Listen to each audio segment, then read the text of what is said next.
At 0530 local time, a Russian Bayan M corvette carrying 8 caliber cruise missiles in the Sea of Azov was preparing to fire on Ukrainian cities. While the mission had been relatively quiet so far, this would all change in a matter of seconds. Unknown to the Russian sailors, 7 Ukrainian drones were hunting them. The lead Rybaka accelerated to 400 kilometers per hour as Russian checkpoint guns opened fire. Tracers filled the dawn sky. Each 23mm shell could turn one drone into scattered debris. And that's when the real problems began. The checkpoint gunner couldn't see the drones, but he could hear them. He fired at the sound, walking his rounds toward that distinctive whine of motors. The lead Rybaka jinked hard left. 23mm shells exploded around it, each one capable of instant destruction.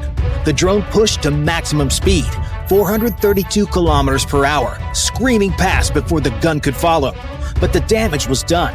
Gunfire alerted every Russian position within 10 kilometers. Messages spread through telegram faster than military radios. The element of surprise was gone.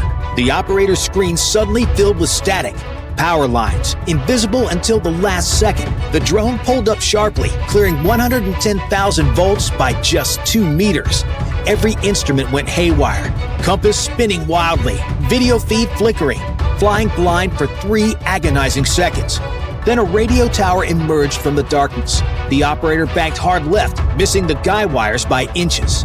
Behind the lead Rybaka, 2 more followed 30 seconds apart, using the chaos to slip through. These were the Spear, designed to blind the ship's radar defenses. They had to succeed. 4 Bober drones took the northern route, slower at 200 kilometers per hour, but carrying heavier warheads. These were the hammer that would strike after the Rybakas cleared the path. But those telegram warnings had already reached the next checkpoint. A Repellent 1 jammer waited, flooding control frequencies with 400 watts of electromagnetic noise. The lead Bober screen went black, signal lost. But the Ukrainians had anticipated this. Pre-programmed waypoints kicked in. The drone switched to autonomous mode, navigating by accelerometer and optical landmarks, flying blind through the electromagnetic storm. 3 minutes later, the video feed returned. The Bober was exactly on course. But ahead, a BTR-82 blocked the highway, its machine gun already firing in predetermined patterns. The operator dove into an industrial zone, using buildings to break the line of sight. But those buildings sheltered Russian soldiers. Hearing drone motors, they poured out like an anthill kicked over. The drone held 10 meters altitude. At this height, the Earth's curvature creates radar shadows. A hilltop radar that sees 50 kilometers at altitude can only see 12 kilometers when you're skimming the ground. Physics became their shield from the BTR. The drones threaded invisible corridors of safety, while soldiers fired at sounds and glimpses. But statistics don't lie. Concentrated fire from a coordinated squad finally connected. The third Rybaka spiraled into the parking lot, its warhead detonated on impact. 2 Bobers and 2 Rybakas remaining. They couldn't afford to lose any more. Then the lead Rybaka crested the final ridge. The operator's screen filled with something that shouldn't exist. The mission briefing had been catastrophically wrong. In 4 seconds, he'd have to make a decision that would either save the mission or destroy every drone. The Panzer launched 6 missiles simultaneously, but these weren't ordinary surface-to-air missiles. These were Panzer ME anti-drone interceptors, developed after commercial quadcopters humiliated Russian air defenses in previous encounters. Each missile weighed just 12 kilograms, but carried 200 tungsten spheres in a fragmentation warhead designed to create a donut-shaped pattern specifically for small UAVs. The spheres would expand outward at 1,800 meters per second, creating a lethal cloud 10 meters in diameter, more than enough to splash these drones. As the Panzer operator fired, he used ladder engagement tactics, launching missiles at staggered altitudes. First at 50 meters, second at 30, third at 10 meters, forcing the drone to fly through at least one fragmentation pattern. The fire control system calculated intercept points based on the drone's current trajectory, creating a 3-dimensional box of death. Each missile's proximity fuse sent out radio pulses, waiting to detect enough metal to trigger detonation. But the Rubaka's operator had studied Panzer engagements extensively. He knew the missiles had a critical vulnerability, a 1.2-second arming delay after launch, a safety feature to prevent the warhead from detonating too close to the launcher. At 432 kilometers per hour, the drone covered 144 meters in those 1.2 seconds. The moment he saw the missile launch flares, the operator pushed the stick forward, diving straight toward the Panzer. The missiles streaked overhead, their proximity fuses still safety, unable to detonate even as the drone passed within meters. By the time they armed, the Rubaka was already below them, using the launcher's own safety protocols as a shield. The operator leveled out at 5 meters and lined up on the Podlet K1 radar, the system providing targeting data to every Russian launcher within 200 kilometers. The Panzer's twin 30mm cannons opened fire, each barrel cycling at 5,000 rounds per minute. The gunner tried boxing tactics, creating rectangular zones of fire where the drone should be, but the fire control solution needed 1.5 seconds to calculate, 0.5 seconds for servo motors to aim, then 1.5 seconds for rounds to travel 2 kilometers. Total lag, 3.5 seconds. The drone operator changed course every 2 seconds, ensuring the operator was always solving an outdated problem. The Rubaka punched through and slammed into the radar antenna. The shape charge detonated, creating the Monroe effect. The Monroe effect occurs when a shaped charge's explosion crushes a copper cone into a hypersonic jet, not melting it, but deforming it under such extreme pressure that solid metal punches through armor like a needle through paper at 7,000 meters per second. The jet punched through the antenna array, the processing units, the operator stations, and out the back wall, finally dispersing into copper spray. The second Rubaka targeted the P-18 spoon rest early warning radar. The Panzer switched to thermal imaging backup, but dawn created temperature inversion, a layer of cool air trapped under warm air. This causes thermal shimmer and false heat signatures as the air layers mix. The drone's electric motors generated minimal heat, maybe 10 degrees above ambient. Against the warming morning sea that still retained yesterday's heat, the drone appeared as a cold spot, then disappeared entirely when flying over cooler land patches. The thermal imager's processing algorithm, designed to track jet engines at 600 degrees, couldn't maintain lock on such a small temperature differential. The Panzer gunner fired in desperation mode, predetermined spiral patterns starting at the drone's last known position and expanding outward. This water hose technique might work against helicopters that can't change direction instantly, but the drone could pivot 90 degrees in half a second. 5,000 rounds expended, 0 hits achieved. The Rubaka struck the P-18 dead center, eliminating 200 kilometers of radar coverage in an instant. With both primary radars destroyed, the Corvette, 4 kilometers offshore, had lost its early warning network. Without the Podlet and the P-18 providing initial detection and tracking, the ship's own radar could only see 40 kilometers, giving it less than 2 minutes warning. The defensive shield protecting the Corvette had just vanished. The ship that was preparing to launch missiles at Ukraine was now blind and alone. The Corvette's radar detected the incoming drones at 4 kilometers, ghost contacts that appeared and disappeared with each wave. The Russian ship faced an impossible problem: distinguishing 3-meter altitude drones from 2-meter waves. Both created radar returns of similar intensity.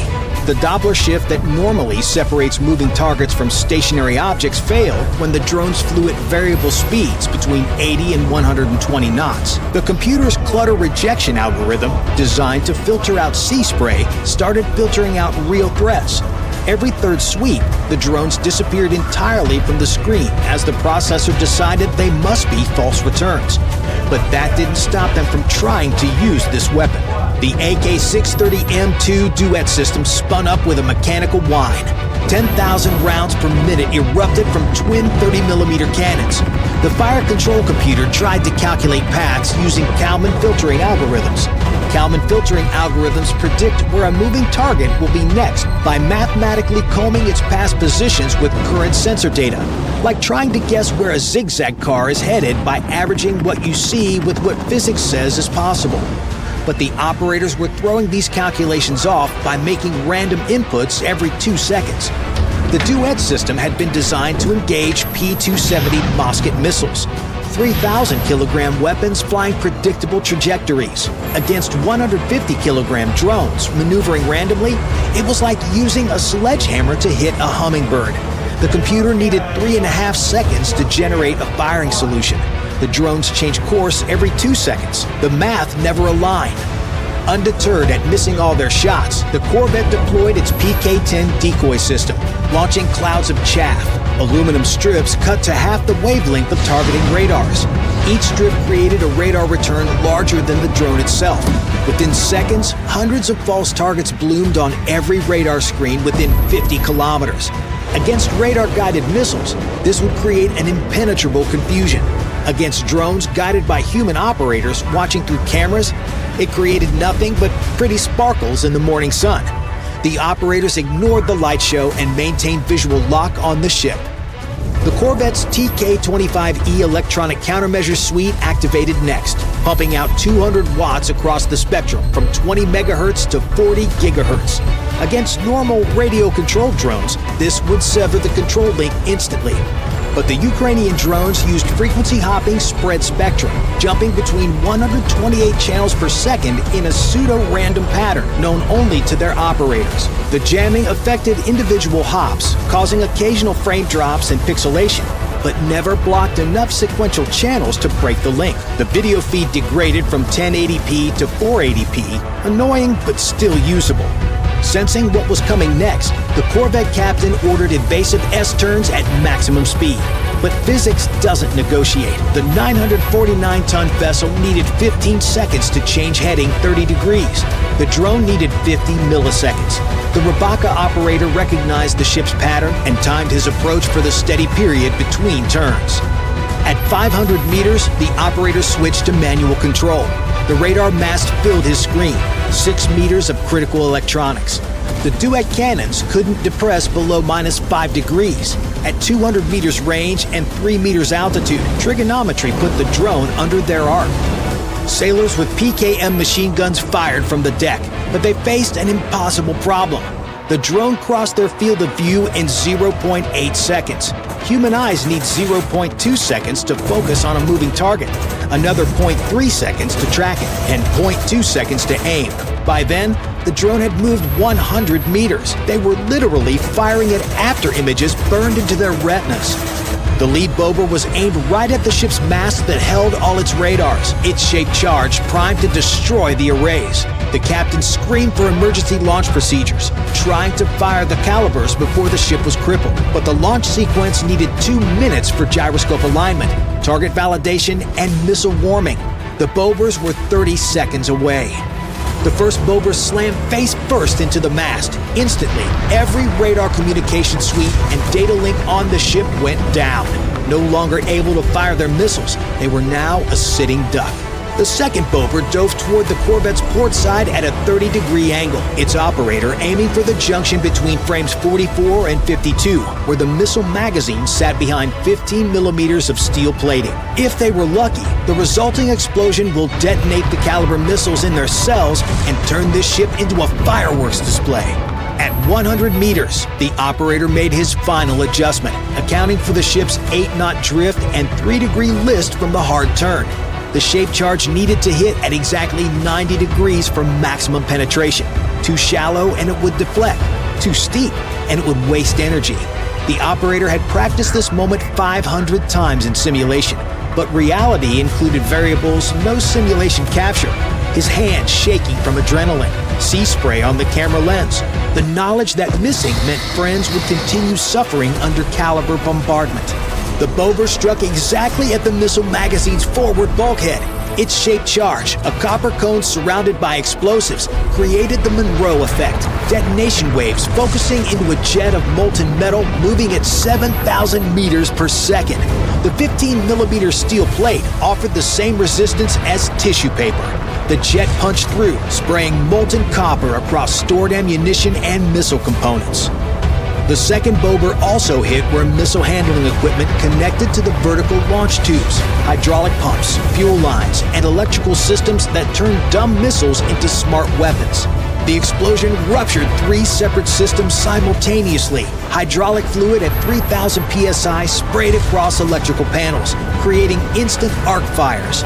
Missile coolant lines burst, releasing toxic hydrazine derivatives, and most critically, the warhead's safety interlocks disconnected, leaving 8 caliber missiles armed but useless. Despite the damage, the corvette didn't sink. It crawled into port 12 hours later with its superstructure blackened, its hull opened in several places, and smoke still rising from internal fires. Recovery would take 18 months minimum if Russia could source replacement components through sanctions. The 8 caliber missiles meant for Ukrainian cities remained unfired. Ukrainian operators, sitting in bunkers 300 kilometers away, had knocked out a warship costing $500 million using parts bought off of Alibaba. Bye for now.